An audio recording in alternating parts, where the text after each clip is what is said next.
Tapi begitu saya lihat ke kanan, itu ternyata tenda kami gitu. Jadi dia diam. Ya. Teman saya juga, ada panti lain ini, dia ngomong gitu sampai ternyata bukan saya aja.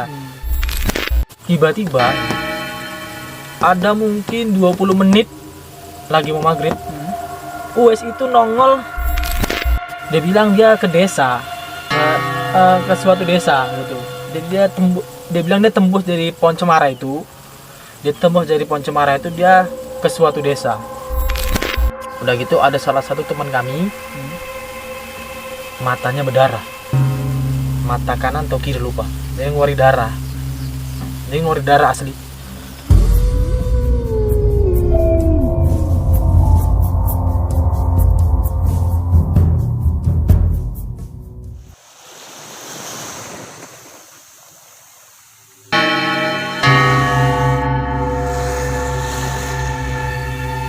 Nah, setelah itu saya kan di Rukia tuh.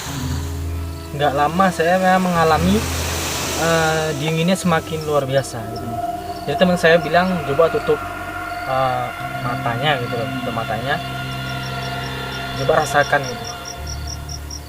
Hal apa yang membuat dingin, badan ini dingin, apa sebabnya? Minta sama Allah gitu kan. Saya pejamkan mata. Di situ begitu apa kok saya waktu pejam saya lihat saya di pantai dalam keadaan terikat di Pohon Cemara dekat tenda saya. Jadi ini tenda, di sini Pohon Cemara yang lumayan besar, saya diikat di situ dan saya terikat. Saya lihat keadaan saya, loh kok saya kok di daerah ini gitu. Seperti itu. Kok saya di daerah ini? Begitu saya lihat lagi ke depan gitu kan, saya lihat itu tadi manusia yang pegang tongkat itu, kayak penjaga itu, yang dia megang tongkat, megang kampak kuno itu, dan badannya kuda, setengahnya lagi manusia. Dia menjaga saya gitu. Dia kayak jadikan saya tahanan mereka gitu kan. Nah, setelah itu saya langsung buka mata, gitu. Saya cerita sama teman saya, kok saya lihat badan saya atau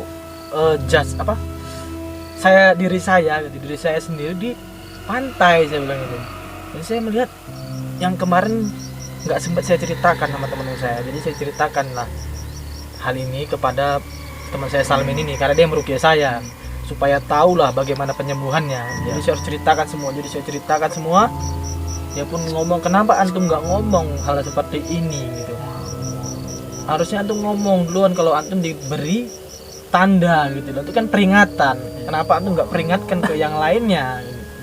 Seharusnya nggak seperti ini keadaannya, kata kawan, ya kan? Jadi makin ruwet lah. Iya, gitu kan. Seharusnya nggak seperti ini, berarti kan nggak diizinin gitu. Dan saya yang diberi tanda, gitu. Saya yang diberi sinyal, tapi saya nggak ngomong karena saya emang nggak percaya awalnya, gitu kan. Jadi begitu teman saya ini pun pertamanya kalau dibilang perdana dia ngeruqyah gitu, perdana juga karena kan biasanya teori prakteknya di saya gitu kan. Jadi saya bilang, coba lah antum merem, saya bilang gitu, tolonglah merem. Kenapa? Siapa tahu bisa, bilang gitu. Jadi saya sama-sama bacain doa, saya bilang gitu. Begitu saya bacain doa, dia juga bacain saya doa, jadi sama-sama ngeruqyah terakhir ini. Dia hadir di situ, saya lihat dia. Cuma dia di luar pulau, maksudnya di luar dari Pohon Cemara itu. Dia mantau saya, dia juga bingung. Dia diam. Saya dalam ruh tadi, ya sukma tadi ya. Saya ngomong, tolong saya Salmin, gitu. Tolong saya Salmin, gitu kan. Jadi begitu dia merem, melek gitu. Jadi begitu dia melek, ya dia terdiam di situ. Saya juga melek. Nah, disitulah dia juga kebingungan gitu loh. Kok aku juga bisa melihat pantai, kok bisa melihat kau Bayu gitu. Oh sama. Jadi gitu. sama-sama bingung lah. Nah, sama-sama bingung gitu. Karena perdana ini gitu kan. Kok saya melihat itu ya? Dia bilang, kok aku nggak tahu gitu. Aku juga bilang, aku nggak tahu ini nyata enggaknya, bilang. Iya ya, kok bisa kayak gini, dia bilang. Udah aku selamatin lah aku kalau emang itu nyata, aku bilang. Udah aku ambil apa aja, sama semakin dingin. Jadi begitu dia udah coba lagi, udah saya bilang. Kita sama-sama ruqyah. Jadi dia mau nyelamatin saya, udah dibukain ininya, talinya kan. Situ kebetulan penjaga yang tadi itu nggak ada di situ. Begitu dilepas kakinya, badan saya dilepas dari ikatan tadi kan, saya merasa lega. jasad saya ini merasa lega, jadi kayak nggak terikat gitu, kayaknya enak badan gitu kan. Ayo bawa aku pulang, gue bilang gitu kan sama teman saya. Dia masih kebingungan gitu, karena emang nggak pernah ngalamin hal itu juga, orang Ambon dia nih. Dia bingung, jadi kami kayak terpaku gitu aja, pulangnya kayak mana gitu. Kami bingung pulangnya kayak mana gitu kan. Iya, pulangnya kayak mana ya. Nah, karena kami sudah melek gitu kan, dia juga udah membuka mata. Jadi kami masih sama-sama mikirin kayak mana saya pulangnya gitu. Jadi dia bilang udah minta doa aja sama Allah biar kita dipulangkan gitu. Buka ini lagi kan, kami doa lagi, kami rom lagi supaya dibukakan sama Allah tentang sedikit keilmuan sukma tadi, karena ingin sukma saya balik, saya bilang gitu kan, karena terjebak saya bilang ya di Pantai Lombang tadi itu. Merem, waktu saya merem saya nggak di situ lagi, saya nggak di pohon cemara, jadi saya diseret dan saya ngerasain itu seretannya sendiri. Jadi mata saya dibung gitu. Setelah mata saya dipukul sama pakai kampak itu, saya nggak bisa lihat apapun. Jadi mata saya tuh kayak buta, jadi pandangan seperti gelap lagi. Iya, pandangan seperti gelap. Setelah itu kawan saya pun masuk ke situ karena dia juga bingung, kayaknya makin ngeri ini gitu. Dia manggil ustadz kami. Wah, di situ lagi dia memanggil ustadz itu. Ustadz Hajra dipanggil kan? Ustadz Hajra dipanggil. Nah, ustadz kami ini juga masih dia yang pengetahuannya bagus ya, bahasa Arabnya juga fasih. Dia juga dalam ilmu ruqyah juga mempelajari, cuman juga baru ini juga dia praktek. Rupanya di situ juga ada praktek, di sini juga praktek. Jadi dia bilang, kami ceritakanlah, kami seperti ini. Jadi semua santri yang kemarin di Lombang itu dikumpulkan di situ. Bahkan Uwais, Adit, saya juga di situ. Nah, jadi misinya itu nyelamatin saya. Misinya nyelamatin sukma saya yang diambil sama orang itu. Bacalah doa. Nah, setelah itu saya, Salmin, Ustadz merem. Kami bertiga merem. Nah, Ustadz saya pun bingung. Awalnya juga bingung dia. Gitu kan, karena dia juga baru pengalaman pertama ngeruqyah dan seperti ini gitu. Dia bilang, antum melihat anak, dia bilang, kata si Salmin ini. Karena Ustadz Salmin juga masih muda, umurnya 24 tahunan gitu kan. Iya Ustadz, saya lihat antum Ustadz. Jadi Ustadznya ngomong gini supaya ini enggak supaya ini bukan jebakan setan gitu. Dia mau buat gitu loh, hal apa yang dilihat sama Salmin. Salmin coba perhatikan saya ngapain, merem deh gini ya, sama merem kan. Tangan antum lama-lama Ustadz. Dan Ustadz bilang, iya bener, itu berarti saya, karena saya yang lama-lama itu. Dan Ustadz saya naik mobil datang gitu, dia ceritakan naik mobil. Jadi ternyata terjadilah perkelahian. Jadi perkelahian antara Ustadz saya sama setan tadi nih yang memegang megang saya. Jadi Ustadz saya ini berkelahi.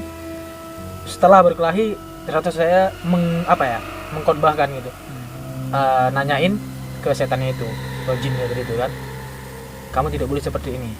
Nggak larut lama sukma saya dipulangkan dan Ustadz saya mendakwakan jin tadi ini, dan dia masuk Islam. Nah, setelah dia masuk Islam, dia nyeritakan bahwasannya bukan cuma santrimu ini aja yang saya pegang, dia bilang, sama pasukan saya, tapi ada 2 santri. Ternyata Uwais yang hilang tadi sukmanya di sana, sama satu lagi yang manjat pohon kelapa itu masih di sana. Dan ini bilang ini dia dilukain, makanya matanya begitu pulang berdarah dari mata kanan ini, berdarah, keluar darah, ngalir terus. Nah, jadi dia tuh karena dia berdarah tuh dipulangkan sama orang tuanya untuk diobatin gitu. Dan di call juga orang tuanya nggak tahu juga penyebab berdarahnya apa. Nah, ternyata sepertinya gitu kerjaan dari para penunggu yang di situ, penunggu yang di pantai. Jadi semua santri merem di bawah saya. Saya lihat kamu semua ngapain waktu itu. Teman saya yang Adit ini begitu merem dia bingung, dia di pantai itu, di portal. Ini bener Ustadz, dia langsung melek, hilangkan fokus semua orang. Ini bener dia bilang. Jadi semua itu ternyata yang merem tuh meragu sukma untuk membantu Ustadz saya melawan pasukan jin tadi itu gitu. Jadi semua masih kebingungan, ini apa sih gini, kayak game virtual gitu. Jadi kayak main game, nanti halusinasi. Kalau halusinasi nggak seperti ini kata Ustadz saya. Jadi dijelaskan lah beberapa ayat gitu ya, beberapa pengetahuan yang dia ketahuin gitu. Nggak banyak sih, cuman dia kasih tahu aja gitu ya. Sepertinya kita memang mengalami raga sukma massal, cuman nggak total, tapi sebagai sukma setengah sukma kita di sana gitu.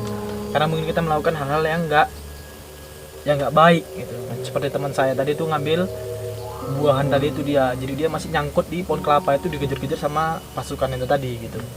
Jadi begitu semua merem, itu yang dia masuk Islam. Ini teman saya yang melihat ya, karena saya sudah nggak silat lagi. Jadi dia cerita di Saleman ini, dia melihat yang jin tadi itu yang megang apa itu dia masuk Islam. Itu tiba-tiba datang pengail, dia bilang. Pengail itu besar, mencangkar si yang masuk Islam tadi. Dibunuh dia sama apanya? Sama ketua pimpinan itu. Pimpinan jin di situ. Nah, pimpinan jin ini yang kami lihat itu berambut putih, orang tua. Dia kayak kakek di situ. Teman-teman saya lihat, karena saya udah nggak bisa lihat lagi, jadi saya hanya dengar mencerna cerita mereka gitu. Karena saya sudah diselamatkan gitu kan, sukmanya tadi dari kembalikan. Jadi santri-santri itu mohon sama Allah supaya diberi bala bantuan gitu. Jadi ini kalau dibilang ya jadi seperti pertempuran gaib ya, pertempuran gaib antara kebenaran sama, kalau bilang bukan kebenaran sih, ini sebenarnya gara musik ya, musik pemukiman mereka nih. Karena dia pun terusik lah. Iya, jadi terusik, jadi mereka melakukan hal itu gitu. Jadi seperti itu. Jadi beberapa jin di situ mengaku mereka apa ya, pengikut Dajjal, orang bilang. Jadi diskusi udah bilang pengikut Dajjal, dia bilang. Jadi bukan tempat kalian di sini gitu. Karena orang bilang istana kami di laut dan kalian nggak ada hak kami mengusik tempat seperti ini. Jadi mereka terusik karena kami melakukan ibadah di situ. Jadi juga pertama ya karena sholat juga, beberapa yang juga muslim gitu ya. Jin kan ada terbagi gitu. Ada yang terusik, ada yang muslim juga terusik. Karena tingkah laku teman saya yang nyuri juga. Jadi juga terusik dia, jadi dia bilang. Pengakuan dari para jin tadi. Setelah pertempuran, teman saya yang hilang ternyata ditaruh di dalam peti sukmanya. Yang Uwais tadi nih yang hilang pertama kali itu ditaruh di dalam peti. Jadi dia hanya melihat di dalam peti gitu. Setelah itu negosiasi Ustaz saya sama kakek tua tadi nih. Kakek tua ini nggak mau ngelepas sukma santri-santri yang di situ. Jadi semua santri mengalami hal yang sama seperti saya, merasa kedinginan, dingin karena merasa di pantai. Itu masih suasananya raga sukma nih. Nah, setelah negosiasi, Ustaz saya melakukan perlawanan, semua santri lari menuju Ustaz saya. Ustaz saya minta bantuan ya. Ini emang kalau dibilang nggak masuk akal, cuman memang hal ini yang kami alami gitu, dan ini bukan sendiri. Kalau sendiri mungkin bisa dikatakan bohong, tapi ini rame berjamaah gitu loh. Jadi ini kayak betul-betul apa ya? Dibilang virtual ya enggak juga ya, real gitu. Real yang saya alami dan teman-teman saya alami. Mungkin kalau teman-teman saya melihat hal ini, dia juga mengatakan benar yang saya katakan. Dan ini demi Allah saya mengalami hal itu. Saya nggak bohong, saya ini nggak ngarang. Yang di Lombang saya alami seperti itu. Setelah semua santri masuk, tinggal satu santri lagi, namanya Adit yang teman saya ini. Jadi dia dipegang sama kakek-kakek yang penguasa di situ. Jadi Ustadz saya minta dia untuk kembalikan. Cuman kakek itu nggak mau. Dia mengancam untuk kita lakukan peperangan aja. Panggil beberapa pasukan jin kalian ke sini. Dia ngomong kayak gitu. Panggil beberapa ustadz yang paham ilmu seperti ini untuk melawan pasukan kami. Ya gitu. Karena memang si Adit ngomong dia nampak sesajen kalau nggak salah. Nah, sesajen di daerah situ. Jadi ada sebuah sumur tua, situ ada sesajen, mungkin tadi rusak dia atau tapi nggak tahu. Jadi itu ada sesajen memang dia bilang.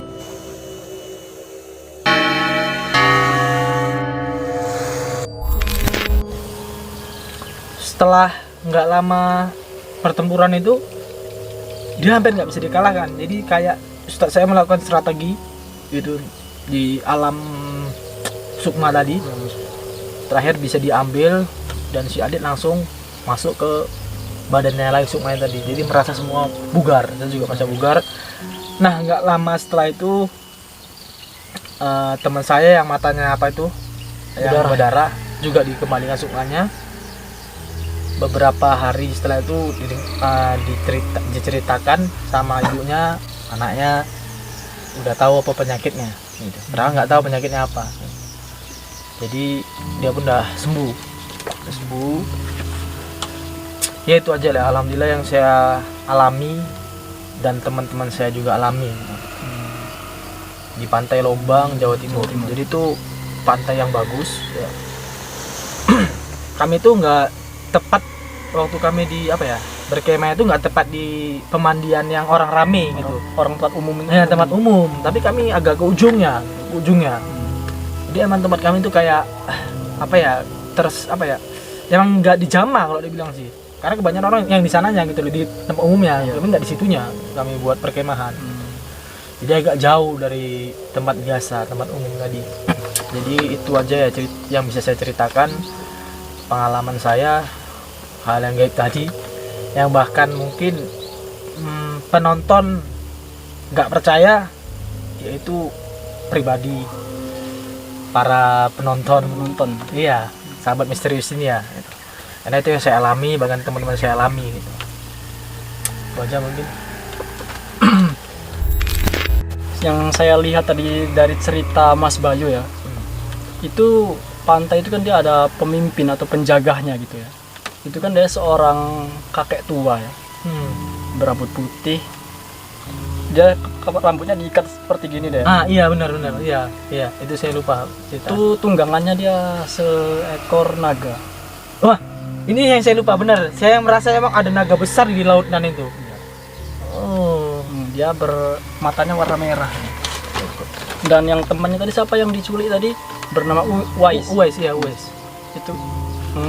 Itu kan dia diculik di sebuah, ada seperti pintu goib di ujung yang seperti yang Mas Bayu tadi belok-belokan itu. Iya. Itu kan pintu goib besar seperti ini. Itu memang di dalam laut itu ada sebuah perkampungan. Jadi disitulah teman itu dia disekap. Tapi itu dia kan dikembalikan, itu hanya sebuah peringatan. Oh, peringatan untuk semua lah yang di situ. Untuk pergi ya, karena saya nggak peka ya, udah bolak-balik gitu ya mungkin. Ya mungkin bukan untuk Mas Bayu aja, mungkin untuk yang para lainnya lah ya. Gitu ya.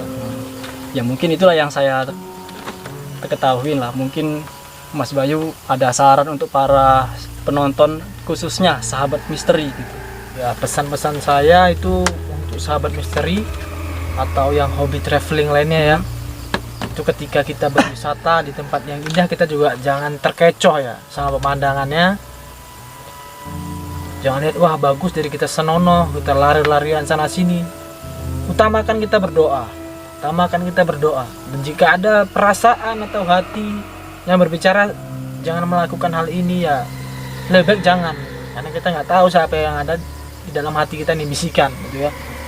Ini itu peringatan dari penduduk setempat yang nggak kita lihat, karena kita memang hidup berdampingan ya. Kita hidup berdampingan sama mereka, dan kita juga nggak bisa semena-mena.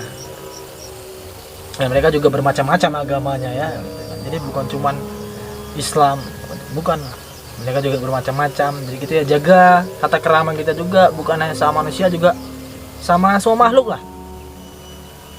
Cuman itu aja ya pesan saya untuk para penonton, khususnya sahabat misterius dan juga yang hobi traveling yang menonton acara ini. Terima kasih Mas Bayu karena sudah menceritakan kisah spiritualnya Ya. di Pantai Lombang, Madura, Jawa Timur ya. Benar. Karena sudah jauh-jauh datang ke sini untuk menceritakannya di Sahabat Misteri. Ya, terima kasih Mas Bayu. Ya. Assalamualaikum warahmatullahi wabarakatuh. Waalaikumsalam warahmatullahi wabarakatuh. Terima kasih telah meluangkan waktu Anda untuk menonton video ini sampai habis. Saya ingatkan sekali lagi, jangan lupa tekan tombol subscribe bagi yang belum, like, komen, dan share sebanyak-banyaknya agar kami makin semangat untuk membuat video-videonya untuk Anda. Terima kasih. Assalamualaikum warahmatullahi wabarakatuh.